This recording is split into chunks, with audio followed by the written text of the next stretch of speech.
जय भवानी जय शिवराय। छत्रपति शिवाजी महाराज और राष्ट्रमाता राजमाता जिजाऊ माँ साहब को वंदन करके मैं शिव व्याख्याता प्राचार्य दादा साहब कोरेगर पाटिल आज छत्रपति शिवाजी महाराज के पुण्य दिन के अवसर पर यहाँ उन्हें आदरांजलि अर्पित करने के लिए मैं उपस्थित हूँ। चैत्र पूर्णिमा सके 16 से 2 3 अप्रैल 1680 को इस महान शासक का अंत रायगढ़ किले पर हुआ। मराठी राज्य की नींव डालने वाले और आगे चलकर मराठा साम्राज्य जिनके कारण पूरे हिंदुस्तान पर फैल गया, वे आज नहीं रहे थे। छत्रपति शिवाजी महाराज ने केवल 15 साल की उम्र में भारत के सारे यवन शासकों से लोहा लेने की प्रतिज्ञा की। महाराष्ट्र के यहाँ पहाड़ी इलाके में सह्याद्री के पहाड़ में बसे रायरेश्वर महादेव के मंदिर में केवल 2000 लोगों के साथ उन्होंने शपथ खाई कि मैं और हम सब मिलकर हमारा राज निर्माण करेंगे। मैं केवल उनका प्रतिनिधि हूँ। हमारा एक एक सैनिक स्वतंत्र हैं और अपने देश को स्वतंत्र करने के लिए हम सब मर मिटेंगे या हमारी भूमि हम स्वतंत्र करेंगे। वैसा देखा जाए तो भारत भूमि वीरों की भूमि कहलाई जाती है। हमारे देश की रक्षा करने वाले राजपूत सुरमाओं ने अपनी भूमि की रक्षा करने के लिए बहुत सी कुर्बानी दे डाली थी। हमारे देश के औरतों ने, महिलाओं ने अपने पति के कुर्बान होने पर जोहार किया था। ऐसी हमारी महान परंपरा थी।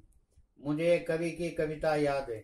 याद हमें केसरिया बाना, मृत्यु हमें भावर डलवाना, माँ की कोख सिखा देती है चक्रव्यूह भेदन कर जाना। जहाँ गर्भ के गर्भ जड़े हैं, इस धरती पर हुए बड़े हैं। साक्षी है इतिहास युद्ध में, कितनी बार कबंद लड़े हैं, कितनी बार कबंद लड़े हैं। यहाँ मरते दम तक हमारे वीर लड़ते रहे हमारे देश के लिए, हमारी मातृभूमि के लिए। और राजपूतों का त्याग तो बहुत ही है कि राजपूत वीर मारे जाने पर उनकी औरतें जोहार करती थी, लेकिन इस काम से देश की रक्षा नहीं हुई।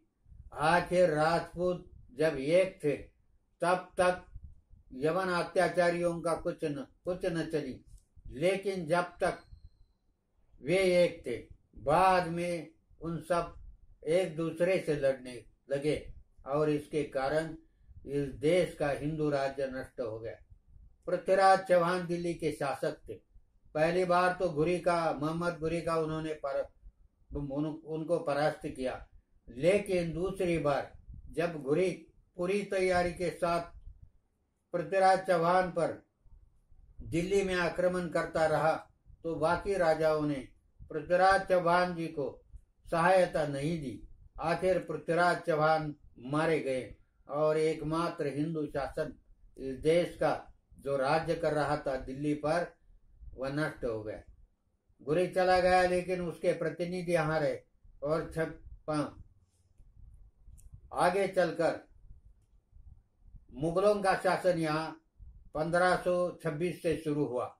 बाबर नाम का एक शासक हिंदुस्तान में पैर जिसने जमाया, उसके आगे चलकर उसके पुत्र हुमायूं, अकबर, जहांगीर, शाहजहां और औरंगजेब और उसके बाद कुछ उनके वारिसदार या हिंदुस्तान में 200-250 बरस तक राज्य करते रहे। ऐसे में एक 15-16 साल का लड़का जिन्होंने ठान ली कि हम हमारे देश को स्वतंत्र करेंगे, ये आसान बात नहीं थी, क्योंकि मुगल साम्राज्य भारत के 3/4 हिस्से पर राज कर रहा था। पश्चिम में आदिलशाही, दक्षिण में कुतुबशाही, मतलब पूरे हिंदुस्तान पर यवनों का राज था। और ऐसे में 15-16 साल के लड़के ने अपने मावड़े सिपाहियों के साथ सह्याद्री का सहारा लेकर लड़ना शुरू किया और कुछ ही दिनों में उसने लगभग 35 किले जीते। औरंगजेब उस जमाने में दिल्ली पर राज कर रहा था। उसे चिंता लगी कि ये लड़का ऐसा ही करता रहा तो दिल्ली का हमारा शासन धोखे में आ जा सकता है। इसीलिए आने को सरदारों को उसने शिवाजी पर भेजा, लेकिन सारे परास्त होकर भाग गए। दक्षिण के दुनिया का सबसे खूंखार सिपह सालार अफजल खान, जिसको आदिल शाह ने भेजा था, शिवाजी बहुत चालाक था। उसने सोच लिया कि हम खुले मैदान में अफजल खान से नहीं लड़ सकते, क्योंकि अफजल खान के साथ 40,000 की फौज थी और हमारे पास केवल 10,000 सिपाही हैं। शिवाजी ने उससे संधि का बहाना किया और उसे प्रतापगढ़ पर बुला लिया और ऐसे में दोनों की भेंट हो गई।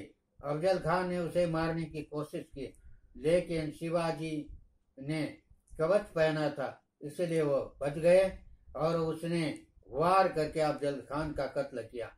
अफजल खान के कत्ल से शिवाजी का दबदबा पूरे हिंदुस्तान में फैल गया और दिल्ली को भी चिंता लगी।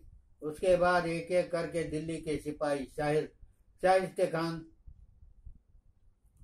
शिवाजी पर आक्रमण करता रहा, लेकिन शिवाजी ने उसे पूना में जाकर उसके ऊपर हमला किया और शाहिस्ते खान को भी भगा दिया।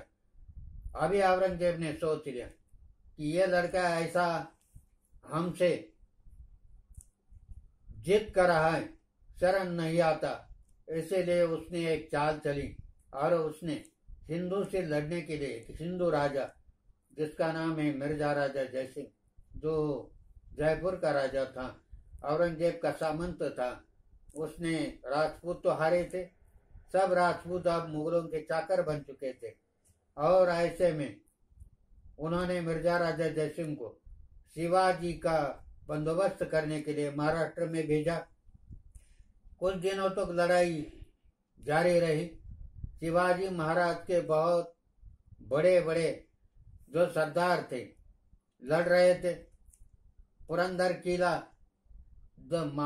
अंतिम दिन तक और अंतिम सांस तक मुरारबाजी ने डट कर मुकाबला किया, लेकिन आखिर मुरारबाजी मारे गए और मरते दम तक लड़ने वाले सिपाही ने स्वराज्य के लिए अपनी जान कुर्बान की। ये देखकर महाराज को चिंता लगी कि हमारे साथीदार अगर ऐसे ऐसे मारे गए तो ये स्वराज्य नहीं रहेगा। इसीलिए तुरंत उन्होंने संधि कर ली। मिर्जा राजा जयसिंह को 23 किले दिए और मिर्जा राजा ने कहा कि तुम्हें हमारे शहंशाह औरंगजेब से मिलना होगा, आगरा चली जाइए। महाराज आगरा चले गए। आगरा चले जाने के बाद उनको औरंगजेब ने कपट नीति से गिरफ्तार किया। 3-4 महीने वहां गए। शिवाजी राजा ने सोच विचार किया कि औरंगजेब ऐसा नहीं छोड़ेगा और औरंगजेब से चुंगल से छूटने के लिए उन्होंने तरकीब निकाली और पिटारे से वे बाहर निकले और अपने किले पर, राजगढ़ पर, अपने राजधानी में पहुंचे। कुछ दिन रुकने के बाद उन्होंने फिर से लोहा लिया और औरंगजेब और आदिल शाही से मुकाबला करके एक दिन उसने 350 किले पर अधिकार जमाया। तभी किसी ने उनको सुझाया कि महाराज, आपको अब राज्याभिषेक करना चाहिए। आपका स्वतंत्र राज्य स्थापन हो गया है, हिंदुओं का राज्य स्थापन हो गया और आज किसी की भी ताकत नहीं है कि आपके साथ मुकाबला करने की। इसीलिए काशी से गागा भट्ट आए और 50,000 ब्राह्मणों, क्षत्रियों, सरदार और सिपाही प्रजाजनों के साथ वेद मंत्र उच्चारण के साथ छत्रपति शिवाजी महाराज का राज्याभिषेक हुआ। राज्याभिषेक के अवसर पर घोषणा दी गई क्षत्रिय कुलावंत महाराजाधिराज सिंहासनाधीश्वर छत्रपति शिवाजी महाराज की जय। और उस समय एक मुद्रा जारी की गई, यावत प्रतिपश्चंद्र लेखेव वर्जिष्णु विश्ववंदिता शाह सुनो शिवशेषा मुद्रा भद्राय राजते मुद्राय भद्राय राज। आज दुनिया का एक हिंदू शासक हिंदुस्तान में राज कर रहा था, चाहे दक्षिण में आदिल शाह हो चाहे उत्तर में औरंगजेब हो, बीच में उसने अपना राज्य स्थापित किया। लेकिन कुछ दिनों के बाद केवल 35 वर्ष की आयु में 50 वर्ष की आयु मिली, लेकिन कामकाज के दिन मिले केवल 35 साल। 35 साल तक यह वीर योद्धा अपने सिपाही और सरदारों के कंधों से कंधा मिलाकर लड़ता रहा और 35 साल तक लड़कर और डटकर मुकाबला करके छत्रपति शिवाजी राजा ने अपना राज्य निर्माण किया। प्रजा आनंदित हुई, क्योंकि छत्रपति शिवाजी महाराज दुनिया के ऐसे शासक थे कि जिन्होंने प्रजा को ज्यादा महत्व दिया, मतलब केंद्र बिंदु उनकी प्रजा थी। हम ये राज्य स्थापित करते हैं किस लिए? ये राम राज्य होगा, स्वराज्य होगा, स्वराज्य होगा। और यह स्वराज्य करने के लिए उन्होंने अपने सारे अधिकारियों को सख्त ताकीद दी थी कि किसान, मजदूर, गरीब जो भी हो उनसे अच्छा बर्ताव करे। किसानों के लिए उन्होंने जमीन कसने के लिए मदद की, जो मजदूर है उनको पूरे तौर पर मजदूरी देने की कोशिश की। महिलाओं का सम्मान किया, क्योंकि उनकी माता ने कहा था, जिजाबाई ने, आखिर उनके गुरु उनके जिजाबाई माता ही थी, जिसने मुगल काल या यवन काल देखा था, जिसके पति ने शाहजी राजा ने प्रयत्न किया था स्वराज्य स्थापित करने का, लेकिन वे हार गए उसमें। लेकिन उनके मन में एक ज्वाला भड़क रही थी कि स्वराज्य हमारा हिंदुओं का होना चाहिए, और इसीलिए उन्होंने अपने पत्नी को कहा कि तुम पुणे जाओ और अपने बेटे को तैयार करो।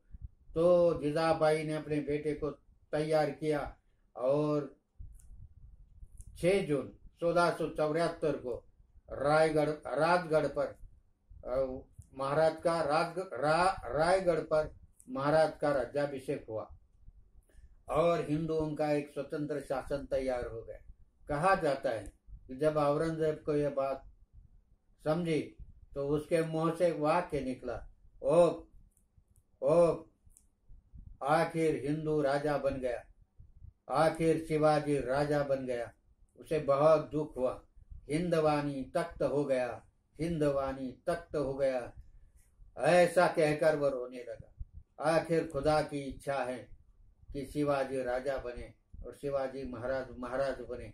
प्रजा के लिए उन्होंने अपनी सारी जिंदगी खर्च की, प्रजा की सुरक्षा के लिए, औरतों के सम्मान के लिए, यह राज्य सुराज्य हो। इसीलिए छत्रपति शिवाजी महाराज ने अपने 35 साल में सब कुछ कष्ट उठाए और आखिर 3 अप्रैल 1680 चैत पूर्णिमा से 1602 को दोपहर के दिन उनकी मृत्यु हुई। स्वराज्य को बहुत बड़ा धक्का था। कहा जाता है कि थोड़ा सा बुखार आने पर वो कुछ दिन बीमार पड़े और इसी में उनका अंत हो गया। सो भी हो, अभी औरंगजेब को लगा कि हम स्वराज्य नष्ट करेंगे, लेकिन शिवाजी महाराज ने जो स्वतंत्रता की आग लगाई थी, इस पर सुभद्रा कुमारी चौहान ने कहा है कि देखो मुल्क मराठों का, देखो मुल्क मराठों का, यहाँ शिवाजी डोला था। मुगलों की ताकत को जिसने तलवारों पे तोला था, बोली हर हर महादेव की, बच्चा बच्चा बोला था, बोली हर हर महादेव की, बच्चा बच्चा बोला था। शिवाजी महाराज ने लगाई हुई आग सुलगती रही, भभकती रही और उसने रौद्र रूप धारण किया। औरंगजेब बहुत बड़ी सेना लेकर महाराष्ट्र पर आक्रमण करता रहा, लेकिन उसको सफलता नहीं मिली। आखिर 9 बरस तक संभाजी महाराज ने डटकर मुकाबला करने के बाद वे औरंगजेब के कैदी बने। औरंगजेब ने उनको मृत्युदंड दिया, फिर भी उन्होंने अपना धर्म और शरण जाने से इनकार कर दिया, धर्म छोड़ने से इनकार कर दिया। आखिर संभाजी महाराज के मौत के बाद महारानी येसुबाई उनकी पत्नी ने अपने देवर राजा राम महाराज को रायगढ़ से बाहर जाने को कहा और वे दक्षिण में गए और जिंजी से उन्होंने फिर मराठा राज्य की बागडोर संभाली और वे 11 बरस तक औरंगजेब की सेना से लड़ते रहे। औरंगजेब हार गया, हारता ही जा रहा था। तो इसमें 1700 साल में सन 1700 में राजाराम महाराज की सिंहगढ़ पर मृत्यु हुई और उसके उपरांत उसे लगा कि अभी मैं मराठाओं का जीतूंगा, लेकिन वह भी नाकामयाब हो गया। राजाराम महाराज की पत्नी महारानी ताराबाई ने डटकर मुकाबला किया। मराठा सरदार सैनिक एकजुट होकर लड़ते रहे। संताजी घोर पड़े, धनाजी जाधव, मानाजी मोरे, ऐसे कितने वीर थे जिन्होंने स्वराज्य के लिए बहुत कुछ बचाने का कोशिश राजाराम महाराज के काल में की, संभाजी महाराज के काल में की और अंत में ताराबाई के काल में भी कुछ मराठा सरदार आगे बढ़े। आखिर शिवाजी महाराज के साथीदारों ने इस देश के सामने एक आदर्श खड़ा किया था कि हम हमारा जीवन मातृभूमि के लिए कुर्बान करेंगे। बाजी प्रभु देश पांडे, मुरारबाजी देश पांडे जैसे महान वीरों ने इस देश के लिए, इस धरती के लिए प्राण अर्पण किया। तानाजी मालुसरे सिंहगढ़ जीतते हुए मारे गए। प्रतापराव गुजर डटकर मुकाबला करते हुए मारे गए। ऐसे अनेकों वीरों ने शिवाजी महाराज के काल में यह स्वराज्य बचाने के लिए और अपने राजा को बचाने के लिए प्रयत्न किया।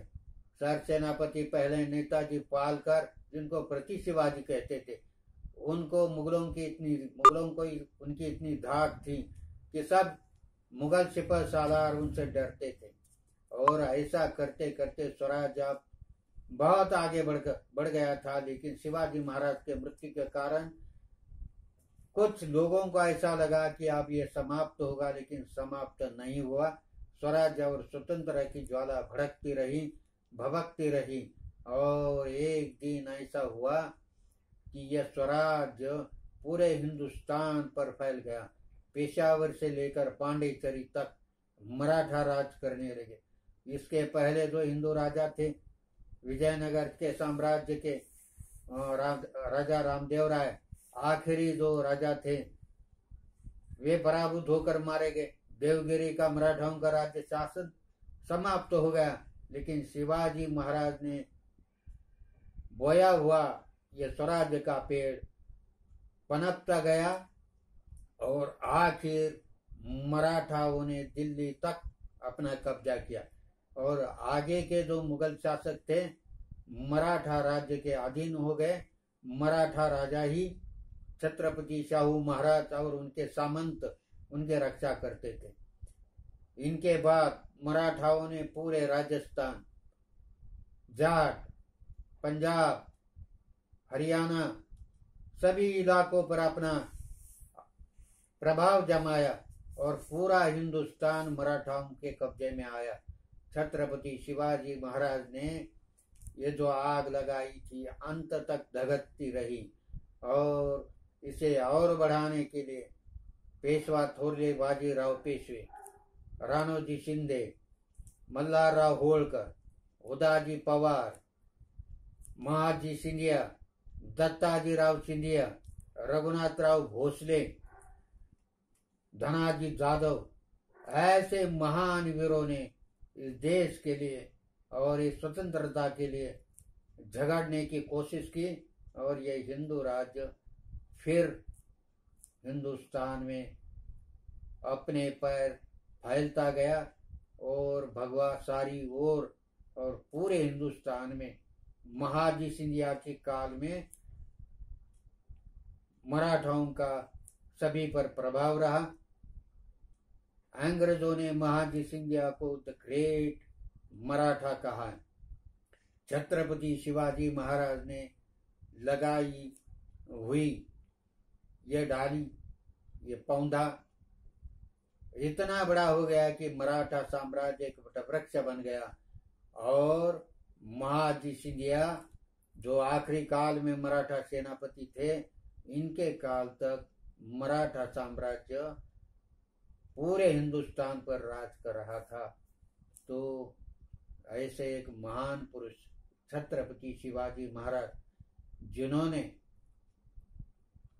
बड़े बड़े शासक, यवन शासक को चुनौती देकर अपना राज स्थापित किया और पूरे दुनिया को दिखा दिया कि अगर हम में हिम्मत है, अगर हमें बहादुरी है, अगर हमारा इतिहास ज्वलंत है, जीवित है, तो हम स्वतंत्रता प्राप्त कर सकते हैं, हम स्वतंत्रता प्राप्त कर सकते हैं।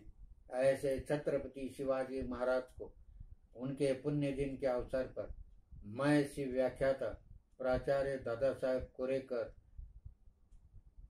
मुजरा करके रोकता हूँ। जय हिंद, जय महाराष्ट्र।